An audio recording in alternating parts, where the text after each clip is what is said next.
네, 여러분, 애착이라는 말 들어보셨죠? 그런데 성인애착이라는 말 들어보셨습니까? 우리가 학술적으로 공부를 하다 보면 학문적으로 성인애착이라는 용어를 쓸 때가 있습니다. 그래서 성인애착이 무슨 말인지 한번 살펴보도록 하겠습니다. 자, 리스에 들어가서 성인애착으로 한번 검색해 볼까요? 성인애착. 자, 검색을 하게 되면 성인애착과 관련된 아주 많은 연구 논문들이 나옵니다. 자, 보시면은 학술 연구 논문에는 한 1000개 정도, 학위 논문에는 1700개 정도 나오게 됩니다. 근데 이제 이 합산한 한 3400개 정도, 물론 여기에는 뭐 해외 학술지도 있고, 단행본도 있고, 뭐 연구 보고서도 있고, 공개 강의도 있고, 이게 다 합쳐서 한 3400개 정도 되는데, 이 안에는 성인의 자각하고 똑같은 개념만 있는 게 아니라 약간 관련은 없는데 뭔가 검색을 하다 보니 데이터상에서 나온 것도 있습니다. 자, 그래서 이 모든 게 다 성인의 착을 다룬 연구는 아니다 할지라도 그래도 제법 많은 성인의 착 연구들이 쏟아져 나오고 있다 이거죠. 그러면 성인의 착이 어떤 개념인지 한번 학위 논문의 첫 번째 나온 논문을 통해서 개념을 한번 살펴보도록 하겠습니다. 과연 성인의 착이 무슨 뜻일까? 보다 더 확실하게 이 개념을 통해서 살펴보도록 하죠. 자, 논문이 나오게 되면 이제 우리가 목차부터 보고 목차에서 이론적 배경에서 살펴볼 수 있을 겁니다. 자, 이렇게 목차가 나왔습니다. 목차를 볼까요? 보면은 용어 정의가 아예 있네. 여기는 서론에 성인의 착 7페이지 한번 들어가 보도록 할게요. 자, 그러면 7페이지에 들어가 가지고 성인의 착이 과연 어떤 뜻인지 한번 보도록 하죠. 성인의 착.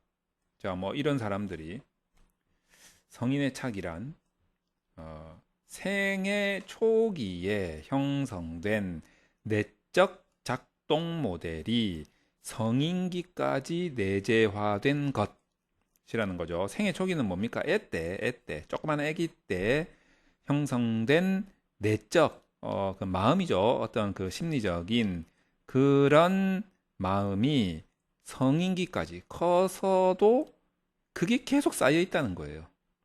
그래서 신체적, 심리적인 편안함과 안정감을 주는 특정한 인물을 찾고 접촉을 유지하려는 개인의 안정된 성향. 그래서 어릴 때 뭐 예를 들어서 부모님을 통해서 이런 내적 작동 모델이 만들어졌겠죠.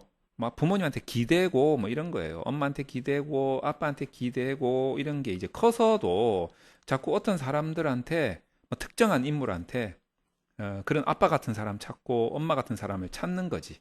그렇게 해서 그 사람한테 계속 의지하는 거예요. 예. 그러면 이 연구에서는 이 정의에 근거해서 성인 애착을 생애 초기에 형성된 내적 작동 모델이 성인기까지 내재화된 것으로 신체적인 똑같은 말이네. 자, 이런 겁니다.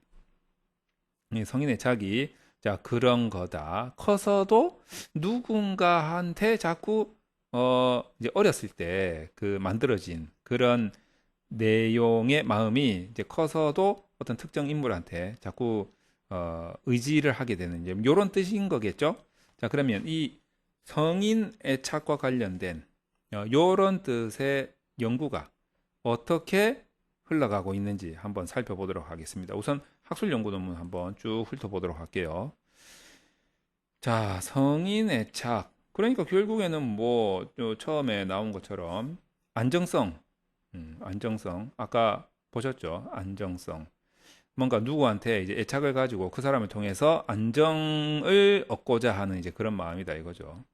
자, 그 다음에 여기 보면 두 번째 논문 보면 조금 복잡한데 아동기 애착 외상이라고 적혀 있습니다. 애착 외상. 이거는 어떤 의미일까요? 내가 뭐 예를 들면 뭐 엄마한테 예, 굉장히 의지를 하고 있는데 여기서부터 외상을 얻었다.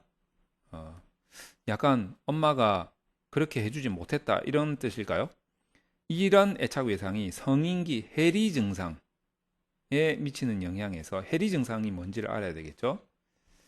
불안정 성인 애착, 불안정 성인 애착. 성인의 착이 뭡니까? 커서도 특정 인물에게 기대는 거죠. 그런데 그게 불안정해. 예, 불안정하다. 그러니까 왜냐하면 아동기에 외상을 입었기 때문에 커서도 이 성인의 착이 불안정한 거야.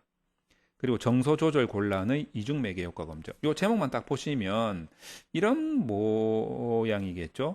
아동기의 애착 외상을 얻었어요. 그리고 성인기 해리 증상이니까 성인기 해리 증상이 나타나요. 그런데 여기서 불안정 성인의 착. 성인의 착은 성인의 착인데 얘가 좀 불안정해. 왜냐하면 외상을 얻었으니까. 그리고 그로 인해서 정서 조절이 잘 안 돼. 정서 조절이 잘 안 돼. 곤란을 겪고 있다. 그래서 해리 증상이 나타난다. 자, 요 관계를 지금 뭔가 보겠다 이거 아니겠습니까? 즉 아동기 애착 외상에서 성인기 해리 증상까지 이를 때 불안정 성인 애착과 그리고 정서 조절 곤란이 얘네들이 요 사이에서 어떤 역할을 할까? 이중 매개 역할을 하겠다. 뭐 이런 연구를 하는 것 같습니다. 그러면 여기서 잠깐 해리 증상이 뭔지를 좀 봐야 되겠죠. 해리 증상. 자, 해리 증상을 좀 보기 위해서 리스트를 하나 더 열어가지고 해리 증상이 뭔지를 한번 보도록 하겠습니다. 물론 이제 챗 GPT 이런 데다가 물어봐도 되는데 우리는 이제 해리 증상 요거를 연구 논문에서 한번 찾아보도록 하겠습니다. 해리 증상에 대해서. 자, 해리 증상을 학위 논문이 이제 좀 공짜로 내용을 풍부하게 좀 볼 수 있으니까 여기서 보죠. 해리 증상.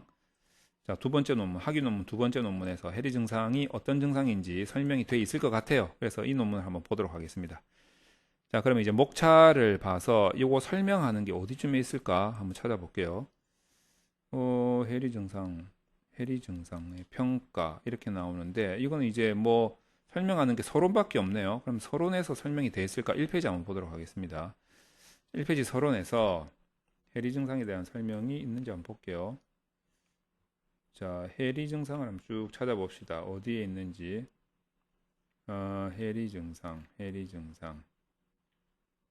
쭉 찾아보면 여기에서 해리 증상이 어디서 나오느냐? 야, 글자가 이게 좀 따닥따닥 붙어 있어가지고 아마 요 중에서 나와 있을 것 같은데 이 중 해리 증상은 여기 나와 있네요. 다른 증상들에 비해 상대적으로 잘 평가가 되지 않고 간과되기 쉬운 증상이지만 특히 과거 학대 경험과의 연관성을 평가하는 데 있어서 상당한 의미를 갖는 증상이다. 이거죠. 정신과에서 해리 증상을 호소하는 환자들을 대상으로 조사한 결과 해리 증상을 심하게 경험하는 환자들이 과거에 더 많은 정신적 외상을 경험하였다는 보고가 있다라는 거예요. 자, 그런데 해리 증상이 뭐냐? 이거는 뭐 어디 개념에 대한 설명이 없나? 그래서 요 앞에 보면 있을 수도 있는데 요거 다른 논문을 좀 보면서 살펴보도록 하겠습니다. 해리 증상.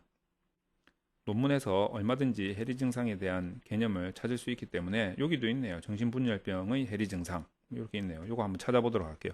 이렇게 우리가 논문을 통해서 공부를 충분히 다 할 수 있습니다. 어떤 개념도 알 수 있고 뭐 요새는 뭐 AI한테 물어도 바로 알 수는 있긴 있지만 이렇게 논문을 좀 찾는 버릇을 가져보는 것도 좋지 않을까. 이것도 서론을 통해서 봐야 되겠네요. 이론적 배경이 없다 보니까 이렇게 이론적 배경이 없는 것도 있습니다. 여기 있네. 설명 잘 돼 있네. 해리란 사고, 감정, 경험이 의식과 기억의 흐름에 정상적으로 통합되지 않는 현상. 설명 잘 돼 있네요. 해리, 그죠?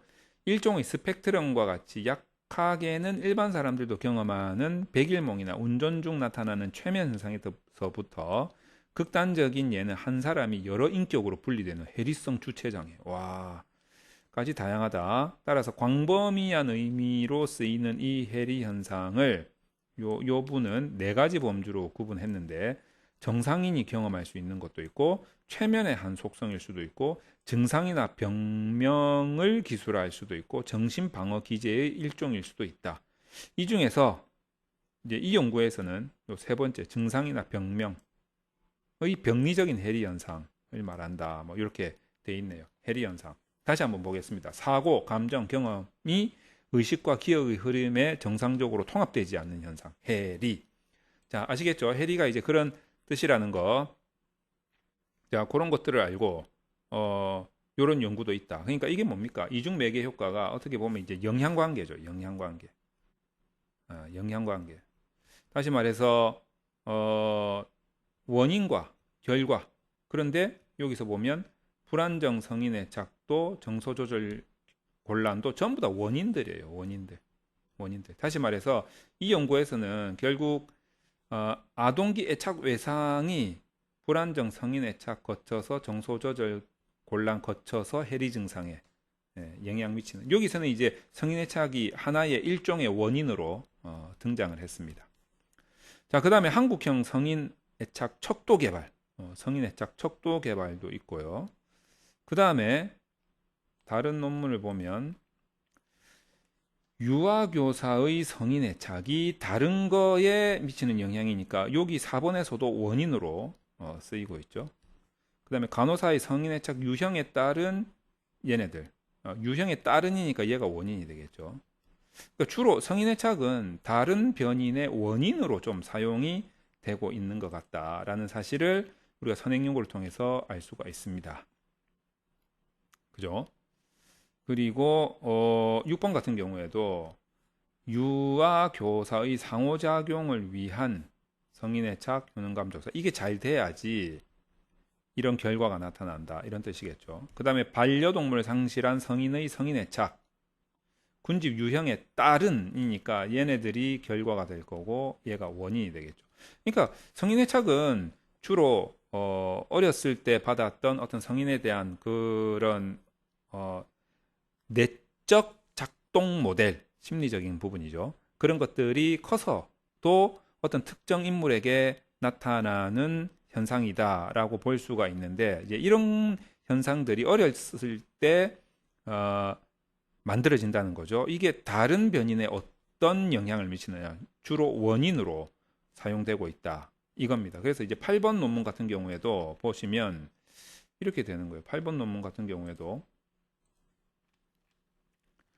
유아기 자녀를 둔 어머니, 엄마인데 이 엄마가 성인 애착이 어떠하냐에 따라서 애정적, 거부적 양육 행동에 영향을 어떻게 미칠 거냐 이거죠. 그 어머니가 가졌던 성인 애착이 자기 자녀의 양육에 어떤 영향을 미칠 거냐. 그리고 중학교 교사가 어렸을 때의 그 내적 작동 모델에 의해서 만들어진 성인 애착이 심리적 안정감에 어떻게 영향을 미치느냐. 물론 이제 자아 탄력성을 통해서 이렇게 가는 거긴 하지만 어쨌든 원인으로 사용되고 있다는 거. 그리고 10번 같은 경우도 얘도 마찬가지입니다. 얘도 마찬가지로 성인 애착하고 대인 능력 간의 관계에서 정서 인식의 명확성을 거쳐서 이렇게 가는 거니까 성인 애착이 원인이 되겠죠.